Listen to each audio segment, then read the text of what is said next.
Hello everyone, welcome back to the channel. I am Mad Capper and this is another video on Raid Shadow Legends and another in our series of I Built Them So You Don't Have To.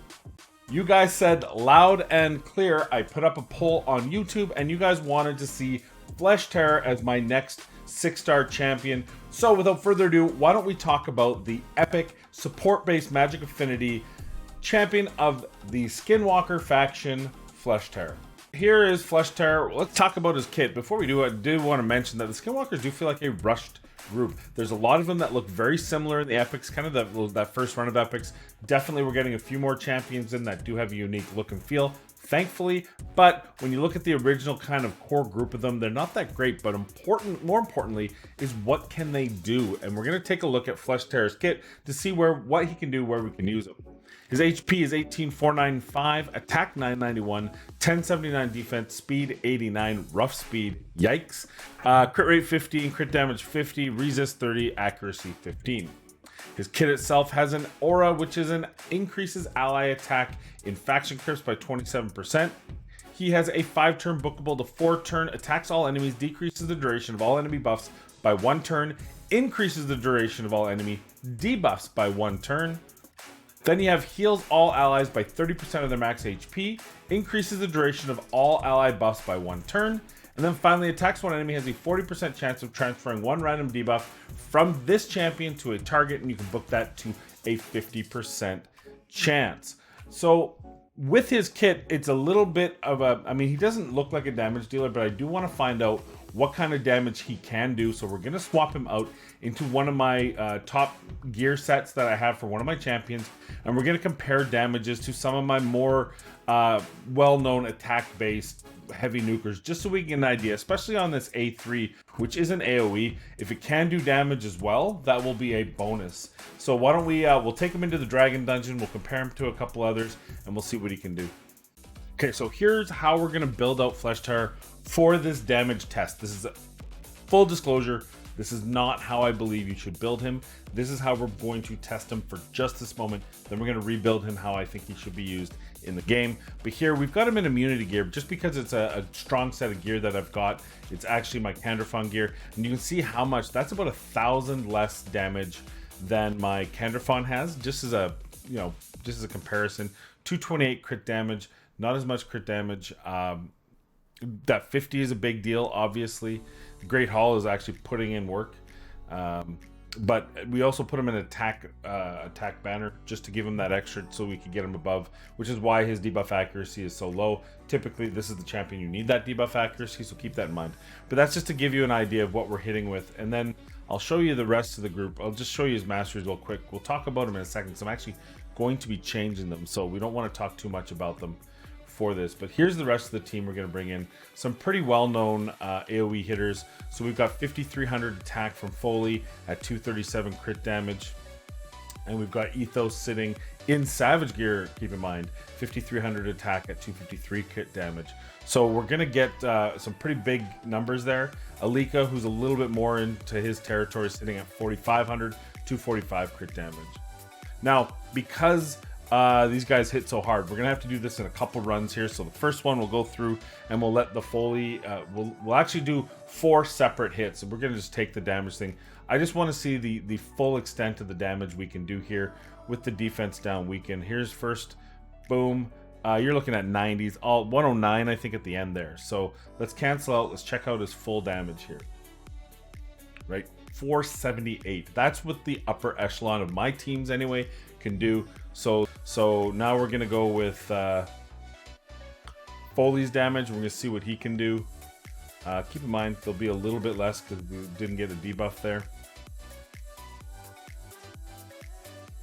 So you're looking at the 40 to 50 range depending.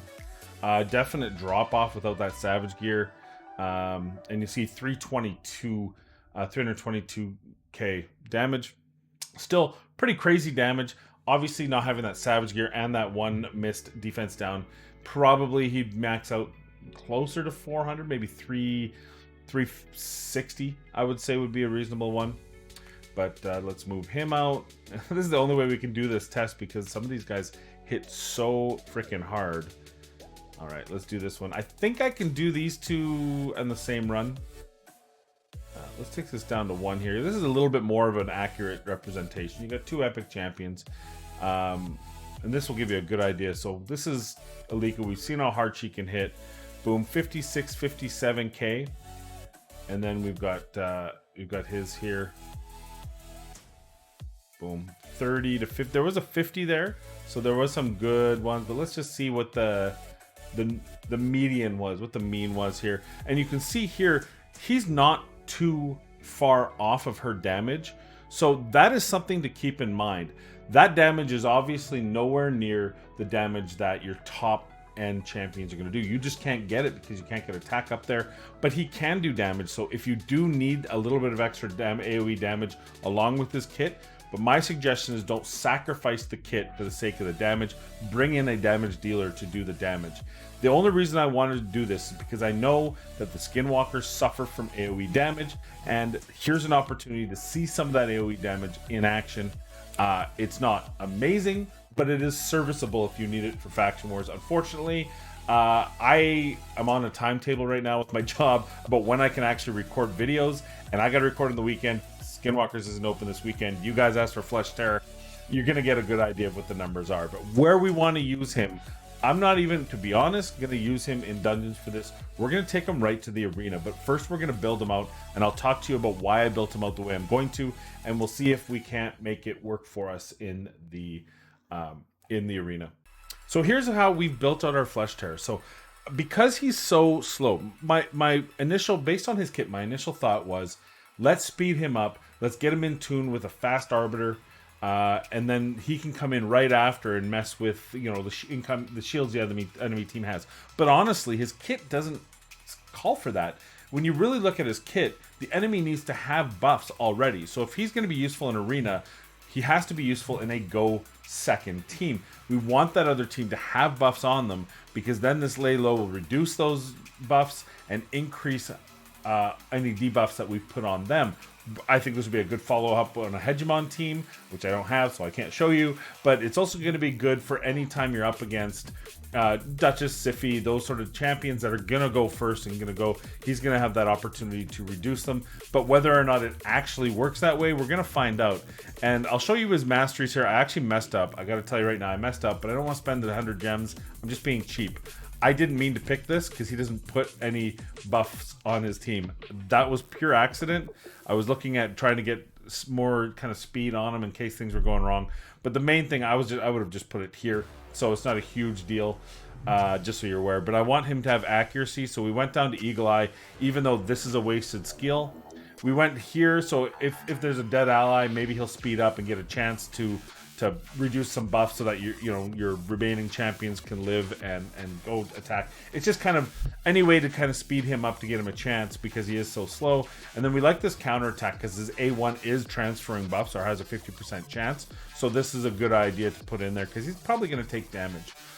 We went here. This is a key piece, and I talk about this in some of my videos, but I'm going to really reiterate it here. Improved parry, to me, is better than the AoE mitigation from here. And the reason is one, the damage coming in, I've got 56,000 HP. So there's two things that are going to happen. I'm going to get hit by a crit from a Trunda, from an Ethos, from a Candrafon, from an insert champion here, and it'll be a crit, and therefore this will actually reduce damage further than the other. Secondly, I can't guarantee, what if I'm up against a Rotos, right? This is going to reduce Rotos' damage, whereas the other one doesn't at all, because this doesn't specify AoE, it just specifies it's a critical hit. And if it's not a critical hit, chances are I'm going to be okay because I do have a reasonable amount of health. We're going to put him on a shield set team because we'll go second. So I think that this makes more sense. In most cases, I really prefer this skill to the other one. That does mean we picked the resist rather than the tough skin. I could have, in retrospect, gone tough skin into Mighty Endurance. I just hadn't decided at the time. I thought I was going to go over here with the second skill. I ended up not. But you can meddle around with it. I think the improved parry is an important piece. I think the Eagle Eye on him is an important piece for the arena. And then after that, I always like this. I always like Evil Eye. Lore of Steel. I'm getting very little out of it, but maybe depending on how you build your champion out, if you're building it in accuracy gear, obviously you're going to get a lot more out of that. So let's take a look at his actual build here. He's in immunity with perception set, and we have some, okay, it's actually not crazy pieces, but we were able to push 561 accuracy, which should be very good for most of Gold 4, even into Platinum. 561 is going to do well. I don't think this is a champion you're going to use in Platinum, but if you were crazy enough to try, you probably want to push that accuracy up as high as you can, 600, 700, you name it. Probably more important. The other thing is if you're going to be pushing on Platinum, you're probably going to need to push his speed up as well. But I think we can get away with the speed to kind of show you where I see him being of any use, if at all. By the way, I just pulled Mountain King yesterday on stream. It was pretty fun. We weren't going for her, but that's what we got. Oh, I forgot.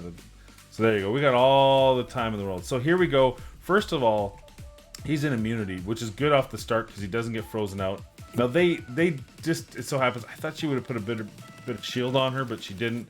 But this is going to give you an idea of kind of the purpose of this is we can actually, you know what? We can do this, and because we've got immunity, right?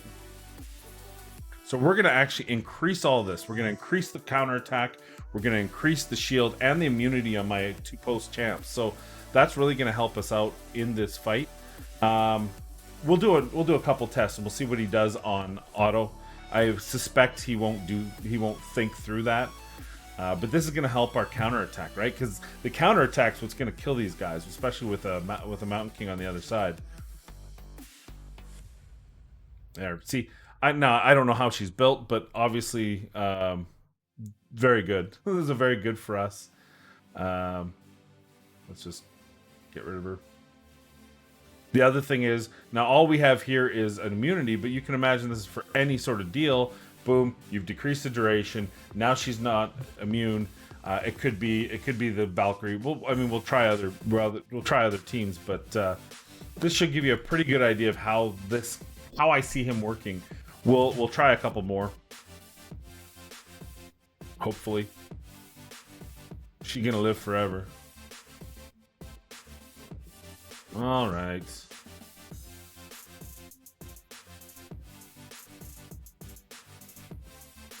There we go.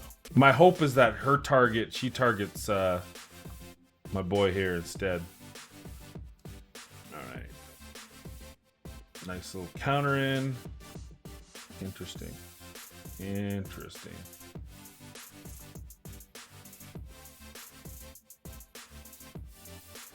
Okay, so now they've got all these buffs on here. Perfect opportunity to get rid of some of those. Boom, it's a nice clean strip. If they had any debuffs, that would also extend it by a turn, which is nice. Now we're gonna try to lock them down. Oh, that's even better. We got a stun, we got 2 lockdowns, and the freezes. We're getting everything going in our way. Unfortunately, he didn't go. I would have liked to have been faster with him so we could get him to extend, but we still have these 2 champions. Look at the buffs they have. So he's going to be able to extend very nicely. We will want this one, right? Just hope for a non-weak hit. Of course we get a weak hit because I said otherwise. So there, we're just going to extend these 2, make them more of a pain in the ass. Boom, good. Locked out 2, and that's fine. That's fine.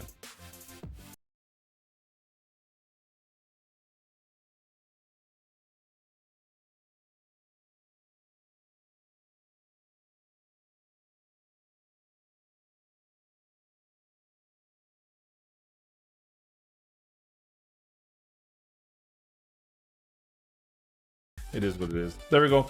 Another pretty good win. I think another win where his abilities help the team. Okay, here's another example of we're gonna have buffs going up that we're gonna probably have to deal with. They got to go first. We didn't crit there. I kind of wish we would have, because we would have gotten his shield up as well. So what we're gonna do is we're actually gonna ignore that. We're gonna extend our buffs here so that we can get that crit off on him, and that way we'll be able to deal with his. Oh, this is the one I want, right? Yeah. Boom. Everyone else has shields. That's fine. We've also made Cardinal waste her revive, which is good. We can do this. Can lock them out. We got 2 locked out. That's nice. And then let's just wipe out those shields. Gone. Well, one of them anyway. We do not want her using her ability here. Whatever. Just use it. Hope it. God, every time the first time it's a weak hit. Okay, we'll strip that. Boom. Ooh, she got whacked. She got whacked, Tammy.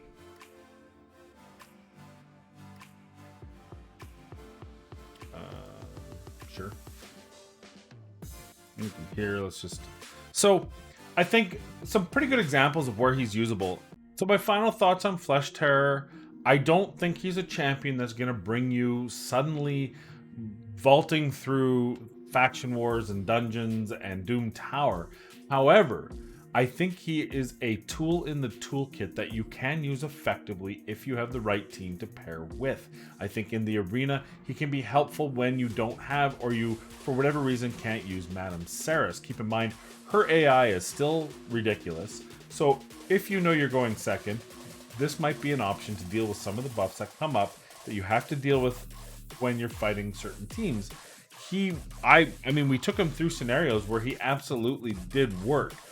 But that's all he's there for. You can't rely on him to be a damage dealer. You have to rely on him to extend your buffs and reduce their debuffs. If you make him in the early game, you can make him out to do some damage, which will be helpful in other areas of the game. But for the long term, I don't think that's really where you want to go with him. I think you want to be able to use him as is. And as such, I can't really say build him. What I can do in this case is say, there's the toolkit. It's unique enough that you may find use for him.